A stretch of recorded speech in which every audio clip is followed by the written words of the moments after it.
नमस्कार, city eight 9 देख रहे हैं आप। मैं हूं आशीष त्रिपाठी आपके साथ और भोपाल से आ रही है बड़ी खबर सूत्रों के हवाले से, जहां सौरभ शर्मा के खिलाफ अब लुकआउट सर्कुलर जारी किया गया। सूत्रों के हवाले से मिल रही है जानकारी, कार से मिले कैश, गोल्ड और सिल्वर के बाद यह कार्रवाई तेज कर दी गई है। भारत आने पर सीधा जांच एजेंसी गिरफ्तारी करेंगी और जांच एजेंसियों ने लुकआउट नोटिस के लिए सिफारिश की थी, जिसे मंजूर कर लिया गया और अब लुकआउट सर्कुलर जारी किया गया है।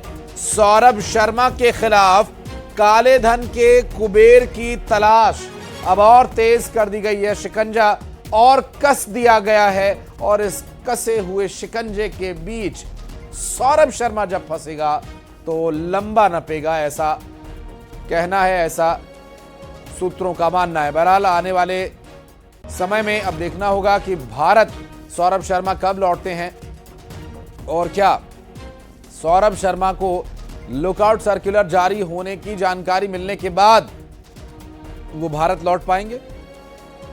भारत आने पर एजेंसियां अपने शिकंजे को और टाइट और कस देंगी। हालांकि भारत आने पर एजेंसियों के द्वारा गिरफ्तारी की जा सकती है सौरभ शर्मा की।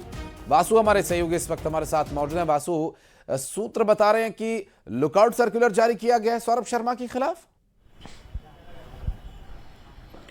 बिल्कुल, देखिए, काली कमाई का बादशाह सौरभ शर्मा, जिसने कुछ सालों में ही अकूत संपत्ति जुटा ली और जिसके भ्रष्टाचार के तार सीधे आरटीओ विभाग से जुड़ते हुए नजर आ रहे हैं। कई रसूखदारों पर इस पूरे मामले में सीधे आरोप लग रहे हैं। राजनीति गर्मा रही है और पूरे देश की नजर अगर कहीं टिकी है तो वो सौरभ शर्मा पर टिकी है। एक हफ्ता हो गया है कार्रवाई शुरू हुए, लगातार रोज नए नए खुलासे हो रहे हैं, नए नए रिकॉर्ड्स जो हैं अकूत भ्रष्टाचार के, अकूत संपत्ति के सामने आ रहे हैं। लेकिन इस सब के बीच सौरभ शर्मा गायब है। अभी तक एजेंसियों के हत्थे नहीं चढ़ा है। एजेंसियों ने पड़ताल तेज कर दी है, सौरभ शर्मा की तलाश तेज कर दी है। अब जानकारी मिल रही है कि सर्कुलर, लुकआउट सर्कुलर जो है वो भी जारी कर दिया गया है और सौरभ की गिरफ्तारी भी जो एजेंसियां हैं वो कर सकती हैं। लेकिन ये तो तभी होगा ना जब सौरभ शर्मा की लोकेशन एग्जैक्टली पता चल सके, वहां तक पहुंचा जा सके। और अगर वो विदेश में कहीं बैठा है तो फिर विदेश से किसी व्यक्ति को गिरफ्तार करके लाना, और उसके लिए अलग जो प्रोटोकॉल्स हैं वो होते हैं। तो एक पेचीदा, एक उलझन भरा काम जो है वो हाल फिलहाल नजर आ रहा है। और दूसरी तरफ आशीष, सबसे बड़ी समस्या ये है कि सौरभ शर्मा, जिसके इर्द गिर्द ये पूरा मामला घूम रहा है, सोना हो, चांदी हो, कैश हो, जिसका सीधा नाता अगर किसी से है तो वो सौरभ शर्मा से है। फर्जी नियुक्ति, अनुकंपा नियुक्ति और नियमों को ताक पर रखकर अगर वो किसी की हुई तो वो सौरभ शर्मा की हुई। और वही सौरभ शर्मा जो इस पूरे मामले का सबसे बड़ा राजदार है, वही अब तक गायब है। अगर सौरभ शर्मा अभी तक हत्थे चढ़ चुका होता तो मेरी बात पर यकीन मान लीजिए कि कई रसूखदारों के जो नाम है वो जांच एजेंसियों के पास पहुंच जाते। हालांकि जांच एजेंसियों ने संभव है कितना कि वासु इसी वजह से सौरभ शर्मा को पकड़ पाना मुश्किल हो रहा है, क्योंकि सिस्टम के ही कुछ लोग उसे इससे दूर रखे हुए हैं। बहरहाल अब ये सब तो जांच पर डिपेंड करता है कि आगे स्थितियां क्या बनती हैं। और सौरभ शर्मा पर अब जांच एजेंसीज अगर नजर बनाए हुए हैं तो स्वाभाविक है आज नहीं तो कल वो पकड़ा ही जाएगा। बहुत शुक्रिया आपका इस पूरे मामले पर जानकारी देने के लिए वासु। और भोपाल में सोना और कैश मिलने के मामले में बड़ी जानकारी एक और मिल रही है। बताया यह जा रहा है कि उस वक्त जब वहां कार पहुंची और सोना और कैश लेने के लिए लोग पहुंचे उसके पीछे पीछे, तो वहीं नजदीक एक शख्स, एक किसान खेत में पानी दे रहा था और उसने कार को कवर से ढकते हुए उन लोगों को देखा। एक वाहन से 4 गनमैन यहां पर पहुंचे थे, ऑटो से पैसा और सोना ले जाना चाहते थे। किसान ने रातीगढ़ पुलिस को इसकी सूचना दी है। पुलिस के पहुंचने पर ऑटो से पैसा नहीं ले जा पाए।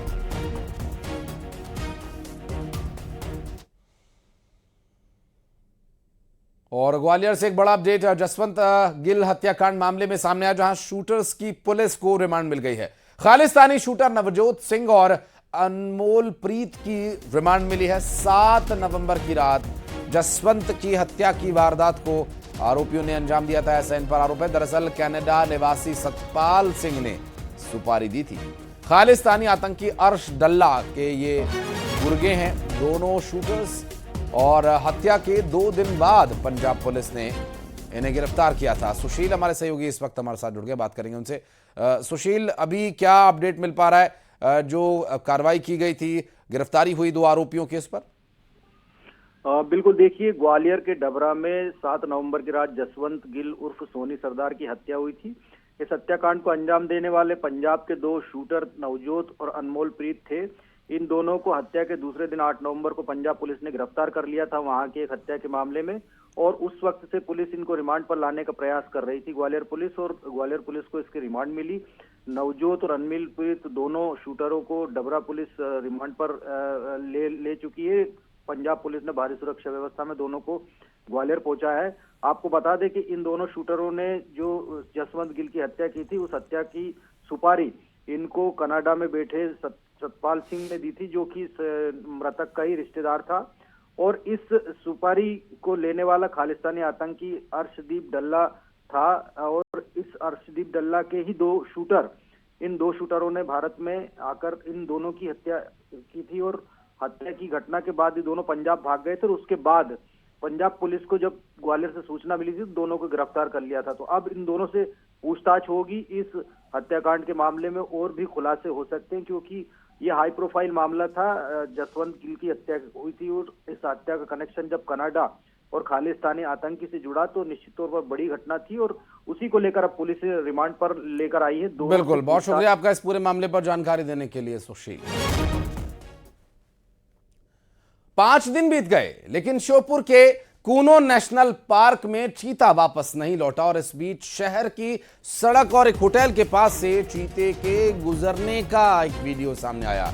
जिला जेल के आसपास चीते की लोकेशन पाई गई है। दरअसल वन विभाग की चीता ट्रैकिंग टीम का दावा यह है कि वो लगातार निगरानी कर रहे हैं। वहीं चीते के शहरी इलाके में घूमने को लेकर लोग अब दहशत में हैं, और एक चीता जब सड़क पर जा रहा है तो एक वाहन से उसका कोई वीडियो बनाता हुआ नजर आया है, और दूसरा एक सीसीटीवी कैमरे में भी चीता पार्किंग के बाहर से चहलकदमी करता हुआ जाता हुआ नजर आया है। श्योपुर से तस्वीरें सामने आई हैं। चीते को वन विभाग की टीम ट्रैक करने में नाकाम है, लेकिन चीते के वीडियोस लगातार सामने आ रहे हैं।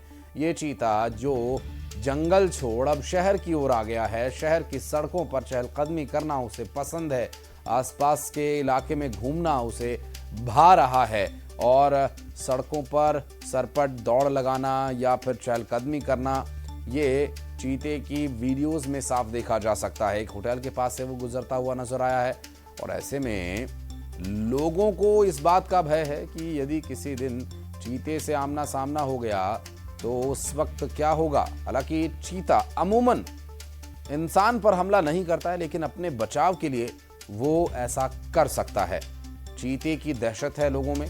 हालांकि चीता जो काफी फुर्तीला और तेज दौड़ने वाला जीव है, लेकिन इंसानों से वो दूर रहना पसंद करता है, लेकिन यहां परिस्थितियां बदल रही हैं। दीपक हमारे सहयोगी इस वक्त हमारे साथ जुड़ के बात करेंगे उनसे। दीपक, ट्रैकिंग टीम तो ट्रैक नहीं कर पा रही है, लेकिन अलग अलग वीडियोस सामने आ रहे हैं जो एक चिंता का कारण है, क्योंकि ये वीडियोस रिहायशी इलाके में चीते की चहलकदमी के हैं। जी बिल्कुल, ट्रैकिंग टीम ये दावा करती है कि 24 घंटे जब भी चीता कूनो नेशनल पार्क के बाहर जाता है तो उसे ट्रैक किया जाता है, उस पर नजर बनाई रखी जाती है। लेकिन बीते दिनों से 2 दिनों से चीता शहर की सड़कों पर घूम रहा है, और वहां ट्रैकिंग टीम का नामो निशान तक नहीं है। ट्रैकिंग टीम कहां है ये तक उस वीडियो में दिखाई नहीं दे रहा।